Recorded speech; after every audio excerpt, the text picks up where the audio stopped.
On this edition of School Sports News, we look back at a bumper schools cricket season with highlights from the Coca-Cola Schools T20 Challenge. This week's player profile features under-19 opening batsman Murray Coetzee. And in rugby news, we cover the Newlands Rugby Day and look forward to some major encounters over the Easter Festivals.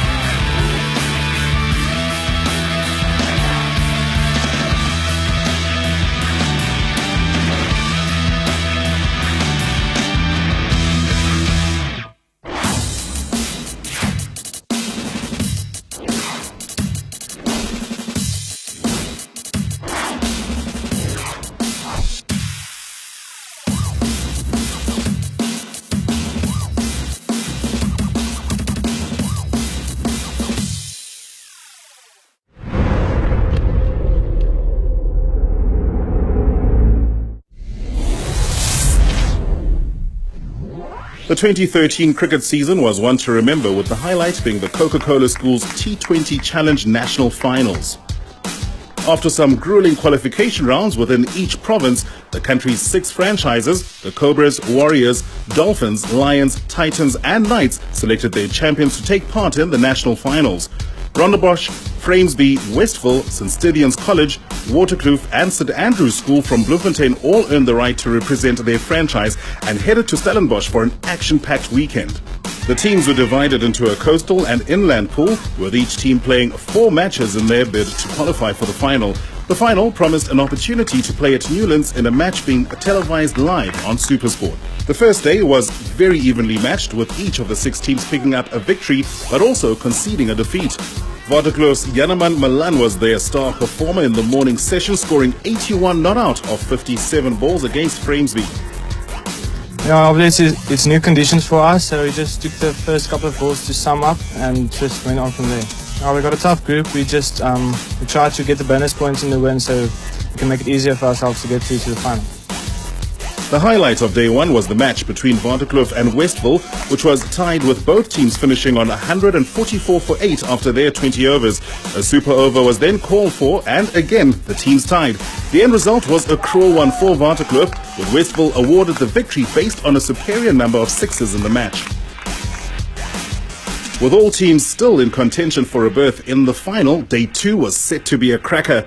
The pre-tournament favourites Rondebosch and Waterkloof both bounced back from their defeats on the afternoon of day 1, with emphatic 9-wicket victories over St Stithians and St Andrews respectively.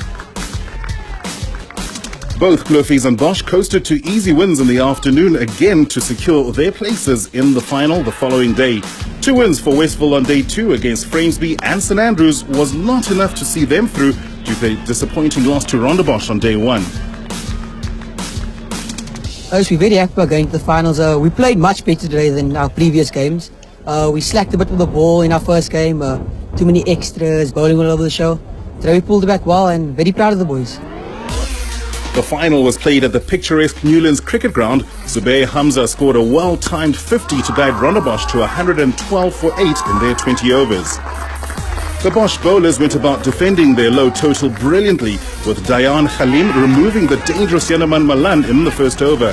Waterkloof never really got on top of the rate and eventually succumbed to 102 all out in the 20th over, handing Rondebosch a 10-run victory. That left Rondebosch boys high as the undisputed national champions of the Coca-Cola Schools T20 Challenge. Rondebosch opening batsman Matthew Christensen was named player of the tournament for his 228 runs in the 5 matches. The 16-year-old was a consistent scorer for Bosch, registering 2 half-centuries with a top score of 73 not out in the first game against Westville. Waterkloof's Henko Forsman finished as the tournament's top wicket-taker with 14 scalps in 5 matches.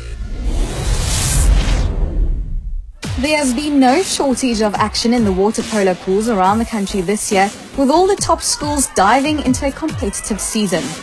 The top girls water polo team this year has been Redham House, who came through their grueling season unbeaten with a string of outstanding results. The Redham girls won the Western Province Schools League and were crowned champions at the Blackberry Old Patriots tournament, where they defeated top opposition including St Mary's Waverley and Stirling. To cap off their season, the Redham under-16 team incredibly won the Kingswood under-19 tournament that featured the best schools in the Eastern Cape.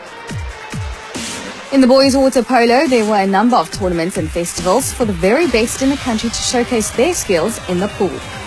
A fight back in the Sax Night Series saw the host school snatch the honours from Redham in a dramatic final to enjoy the bragging rights in the Western Cape. However, Redham were victorious at the Grey College tournament and in the St Andrews Shield to add some silverware to their polo cabinet. St Stithians have been outstanding in 2013, going unbeaten at the Pretoria Boys Festival and winning the prestigious KES tournament to finish the season as the School Sports News top-ranked team.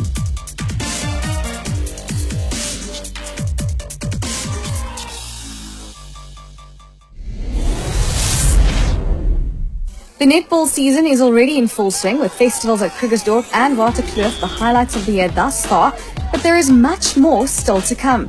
The recent Waterkloof Festival produced a massive turnout with teams from across South Africa and Namibia enjoying the chance to showcase their skills on court.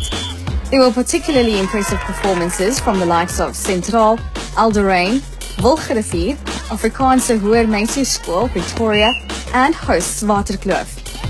There is plenty to look forward to this netball season with big events all over the country building up to the National Schools Championships where Menlo Park will look to defend their title. South Africa will also be hosting the World Indoor Netball Association Tri-Nations for the under-18s and under in Johannesburg, offering action sport at its best. South African cricket is on the rise with the Proteas currently the #1 ranked test team in the world. The future is also looking bright with under-19 stars like Murray Coetzee coming through the system. The former Pretoria Boys High batsman was one of the key figures at the top of the order for the SA under-19s in their series against arch-rivals England earlier this year.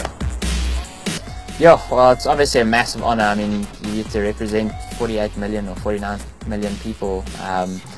Yeah, I mean, I suppose there's a bit more pressure than your average club game when you come out here and doing well means a bit more, doing badly also means a bit more. But you know, it's a great experience. I mean, you get to wear the same stuff as Jacques Ellis and Hashim Amla and all the big guns. And you know, we maybe haven't earned it yet, but it's definitely a massive honour and a great privilege for us. Coetzee scored 1 half-century in the first test against a strong England side, but it was his form in the ODI series and leadership qualities that made him stand out.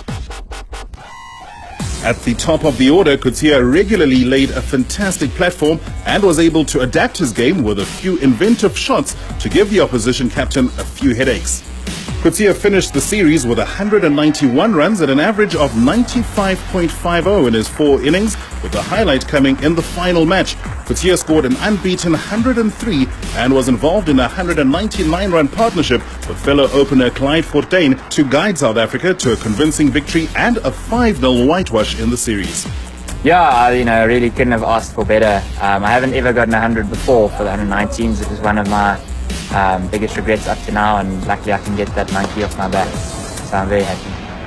Well, now I've got to go to varsity tomorrow. I'm studying mechanical engineering this year, Tuks starting, and playing 4 Tuks, and then basically I'm in the amateurs squad as the backup keeper, but I haven't cracked the game yet, so hopefully I can see how that goes and move forward there. That's the plan. The 2013 Newlands Rugby Day brought all the top rugby schools around the Western Cape together in preparation for the season ahead. School Sports News was there to capture the passion and spirit of school rugby.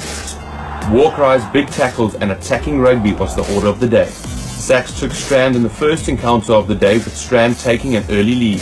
However, Sax outside centre and the man of the match, Richard Rogers, scored a superb try to level the score at 5-all, ending the game in a stalemate.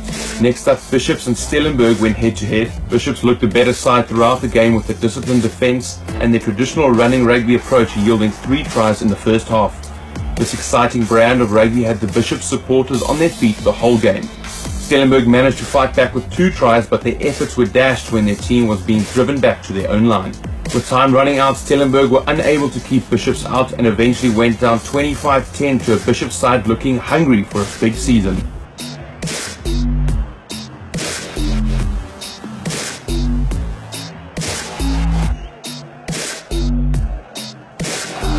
The lights were on at Newlands when a promising Rondebosch Boys High took on Paarl Boys High. Although there were no tries in this encounter, the game had more than its fair share of crunching tackles and nail-biting moments. Both teams had their chances but were unable to hang on a crucial pass or break the last line of defence when scoring opportunities presented themselves. Rondebosch were full of running in the match and looked to counter-attack at every opportunity, but the staunch Boys High defence remained defiant. Boys High also had their chances but were unable to convert pressure into points as the match finished scoreless.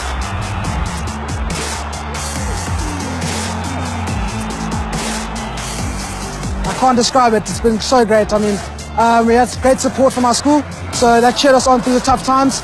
So yeah, I'd like to thanks to my school for bringing out the vibe. We did it. One of the biggest games on the day was the epic clash between Paulrus Gymnasium and Wynberg Boys High. Both teams kept the crowd on their toes as they displayed some brilliance in the 7-try thriller.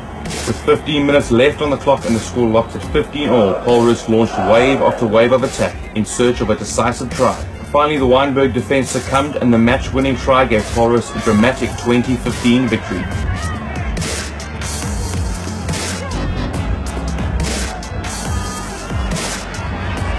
We didn't expect Wynberg to come out and take us on up front. They've got some oaks that are pulling through, but I think that we've worked hard enough and we've kept our priorities right.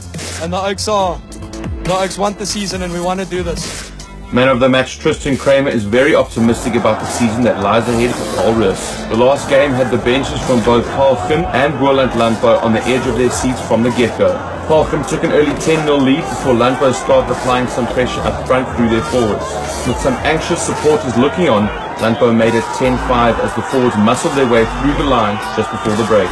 Paarl Gym came out hard in the second half and stretched the Landbou defence. The relentless attack and some quick ball out wide gave the Gym outside backs time and space to deliver 2 more tries and a 25 win for their team. There was an electrifying atmosphere at the stadium with loud support for all schools taking part. The prize for best supporting school went to Stellenberg High for their passionate support. A great day of schoolboy rugby to start the season and a great day at Newlands.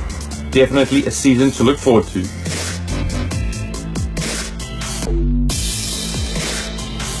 Next week on School Sport News, we take a closer look at all the action from the Easter Sports Festivals. Maritzburg College celebrated their 150-year anniversary with a special festival, drawing a number of big names in schoolboy rugby and hockey to take up the challenge. Also in KZN is the popular Kersney Rugby Festival, which features the likes of Paulrus, Paarl Gym and the mighty Springbok factory of Grey College. There's also action from the traditional festivals in Johannesburg with St. Stithians, St. John's and Kes all drew big crowds to see the next generation of sporting excellence in South Africa.